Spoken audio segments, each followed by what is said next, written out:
Coucou, c'est Wars Marion, j'espère que tu vas bien. Aujourd'hui, il me tenait vraiment à cœur de te faire une vidéo sur 3 conseils pour bien vivre ton hypersensibilité.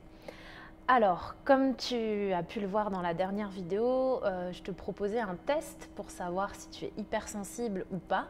Et peut-être que tu viens de découvrir que oui, tu es une hypersensible, que d'un coup tu te dis, voilà, c'est comme la petite lumière qui vient de s'allumer à côté de toi et tu te dis, ok, j'ai compris, mais maintenant qu'est-ce que je fais avec ça? C'est un peu ce qui m'est arrivé moi il y a quelques mois. Je me suis dit d'accord, c'est cool, merci pour l'info. Mais maintenant, en fait, je fais quoi? Parce que clairement, c'est un trait de personnalité que tu auras toute ta vie. Tu ne pourras pas ne plus être hypersensible.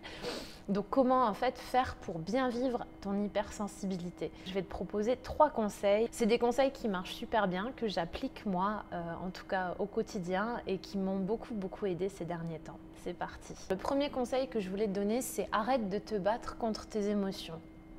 Autorise-toi à être comme tu es, tout simplement. Arrête de lutter contre ça, arrête de le rejeter, parce que généralement, ce qui se passe quand on est hypersensible, quand on le découvre ou même quand on est sans savoir, c'est qu'on va en fait rejeter nos émotions, parce qu'on va avoir peur. On va avoir peur de ce que les autres vont dire de nous, vont penser de nous. Et vraiment, l'erreur, selon moi, l'erreur fondamentale qu'on peut faire dans ces cas-là, c'est se couper, refuser en fait de vivre des expériences, alors que selon moi, l'être humain est un être d'expérience, et si on est venu sur Terre, c'est pour expérimenter des choses. On va aussi refuser d'oser.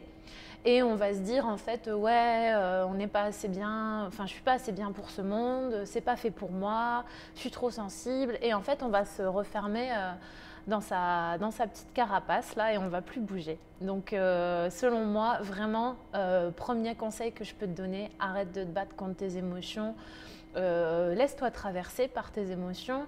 Et ouvre-toi au monde. Ose montrer ta vulnérabilité, ose montrer qui tu es, ose la différence. Et aussi, souviens-toi d'une chose, c'est que généralement, l'autre te juge par rapport à qui il est lui, en fait. Quand il va te donner un jugement, c'est avec ses propres perceptions à lui. Donc, souviens-toi qu'en fait, que chaque jugement qu'on peut te donner, c'est pas contre toi, hein. C'est l'autre qui, en fait, exprime d'une certaine manière des blessures que lui, il peut ressentir. Donc ça, c'est aussi, une fois que tu as compris ça, tu vis les choses un peu plus posément et sereinement. Le deuxième conseil que je peux te donner, c'est protège-toi des émotions des autres. Alors, c'est une bonne chose, comme je disais dans le premier point, de s'ouvrir au monde, de s'exprimer, de sortir de sa carapace, de montrer sa sensibilité et sa vulnérabilité. Par contre, il faut que tu sois ultra vigilant aux émotions des autres parce qu'en fait, tu es hyper empathique. Et donc, si tu es hyper empathique, tu vas être comme une éponge et tu vas en fait être très impacté par les émotions de tout le monde. Et ça, c'est vraiment un trait de l'hypersensibilité. Et alors ça ne veut pas dire qu'il te faut te couper de tout le monde, c'est juste qu'il faut savoir mettre des limites et ne pas toujours être dans l'écoute de l'autre quand on sent qu'on est vidé de son énergie. Ça implique aussi du coup de mieux te connaître et de mettre le doigt sur les relations qui vont t'apporter de l'énergie plutôt que t'en prendre. Et les activités aussi qui vont te procurer de l'énergie, te permettre entre guillemets de recharger tes batteries, comme je sais pas moi, la marche, la nage, le sport, la lecture, le fait d'être seul dans une pièce, prendre un bain, prendre une douche. Voilà, ça peut être plein de choses, plein d'activités qui te ressourcent.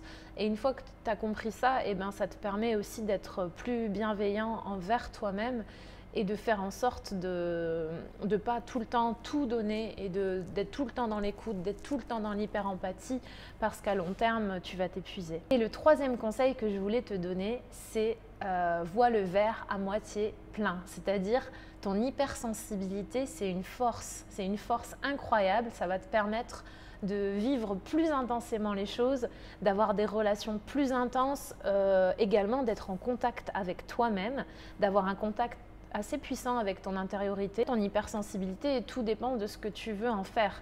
Tu peux très bien le voir comme un fardeau, mais tu peux aussi le voir comme un cadeau. Et l'hypersensibilité te permet aussi de prendre conscience plus facilement de ce qui te fait du bien et de ce qui te fait du mal. Tu as une certaine lucidité par rapport à ça. Et ça, je dirais que c'est quand même une force dans la vie, de savoir mettre le doigt sur ce qui nous fait du bien et mettre le doigt sur ce qui nous fait du mal aussi. Et du coup, tu peux toujours te dire, ben, ok, là, ça me fait du mal, mais quel est le cadeau caché derrière ce que je suis en train de vivre? Qu'est-ce que je peux apprendre de cette douleur? Qu'est-ce que je peux apprendre de ces émotions? Et comment je peux rebondir derrière? Et généralement, l'hypersensible va avoir une forte capacité à rebondir, dans le sens où on peut passer d'un état émotionnel très triste à un état très joyeux en peu de temps. Et voilà, hypersensible, ça ne veut pas juste dire je suis en train de pleurer toute la journée ou je me pleure facilement. L'hypersensible, en fait, est plus impacté par ses émotions, par ses sentiments, par ses relations, par son environnement. Et être hypersensible ne signifie pas pleurer facilement. Au contraire, on pleure certes facilement, en tout cas moi c'est mon cas, mais on peut aussi très vite passer du rire aux larmes et on a une forme de... On rebondit très facilement dans nos émotions. Et vraiment, donc, autorise-toi en fait à être qui tu es et vois ton hypersensibilité comme un atout et ne la vois pas comme une tare. Renouer avec toi et avec ton hypersensibilité, ça permet aussi de développer tout ton potentiel. Tant que tu t'acceptes pas pleinement, tu peux pas te développer pleinement. Ça permet à long terme d'être en paix avec soi, surtout. Donc c'était mes 3 conseils pour mieux vivre ton hypersensibilité. J'espère que cette vidéo t'a plu.